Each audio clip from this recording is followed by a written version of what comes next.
Guys, when you're trying to make stuff happen in the ground transportation world, last minute, you gotta come with this. You gotta have cash.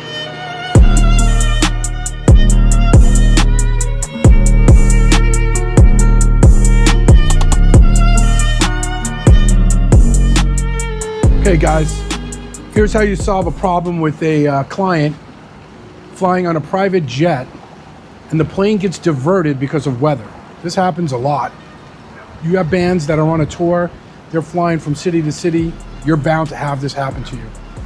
So what happens, you get a call, it's usually 1 in the morning, because after a concert they jump on a private plane, they're going to the next city. Hopefully you're doing somebody big that they're not on a tour bus, and they're on a private plane. Once they're in that plane, anything can happen. 2 o'clock in the morning, you can get a call from the tour manager saying, listen, we're getting diverted, we're not landing in Texas anymore, we're landing in Phoenix. What do you do?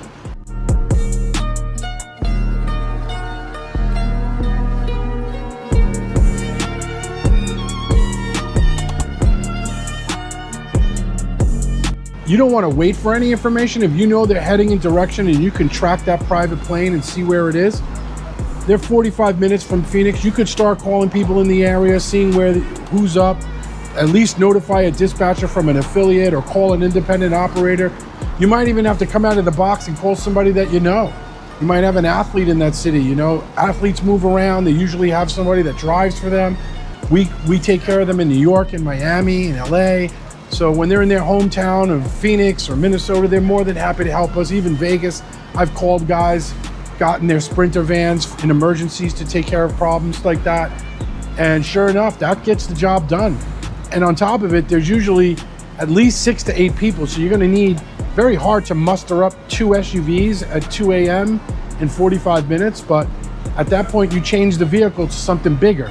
I've had situations where, yeah, we had to call people in the middle of the night. They're not gonna care what they're being picked up in. They're just gonna be happy someone's there. So at that point, I was able to score a Sprinter van from an independent operator I knew that was actually on his way home and said, you know what, for you, Larry, I'll turn around. I'll drive the 45 minutes to an hour it's gonna take for you to get there. I may not be there on time, but I'll be there. Once I translate that information back to the tour manager who's in the plane, he concurs to me where they're landing. I steer the driver that way. The job gets done. Nobody better than you. Who do you think they're gonna call? You think they're gonna call another car service after that? Not gonna happen. That's how you keep an A-list client covered safely. They actually the next day wake up and start telling their team, wow, that was insane. How did Larry get a Sprinter so fast? We didn't even know where we were landing. After all, at the end of the day, it all gets shown in the wash. Guys, when you're trying to make stuff happen in the ground transportation world, last minute, don't worry about what it's gonna cost. You gotta come with this. You gotta have cash. You gotta throw cash around on the phone. You gotta tell people when they answer the phone, how you doing? I need your help. You gotta throw cash around on the phone. You gotta tell people when they answer the phone, how you doing? I need your help. Don't worry about what it's gonna cost. I got you. I'm gonna take care of you. Or if you do it out of your own heart, in the past, when they do something really good for you and they do a good job and you send them $100 to go take their wife for dinner, you don't even know these people. They're in Minnesota, they're in Chicago, they're in Illinois, wherever they are. You take care of people, they'll take care of you. You become successful during crisis. You rise to the fucking top.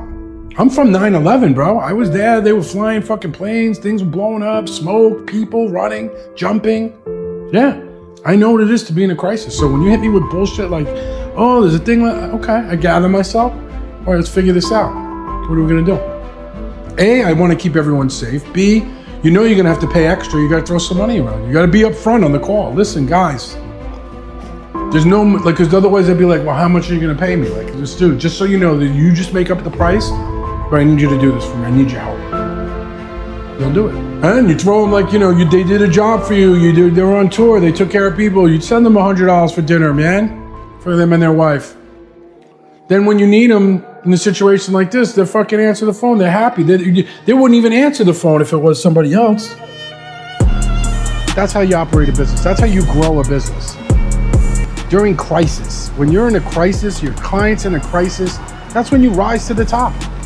You make things happen. Who do you think they're gonna call after that? You're calling anybody. I'm calling you. Gotta have some cash though, guys. See this right here?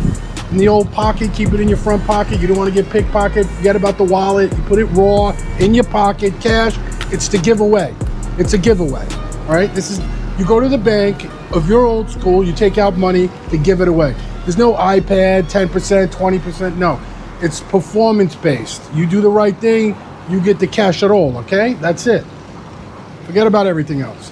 And that's how you make things happen. You need a crisis and you need cash. Those two things, shoom, you're off to the races, guys. Talk to you soon.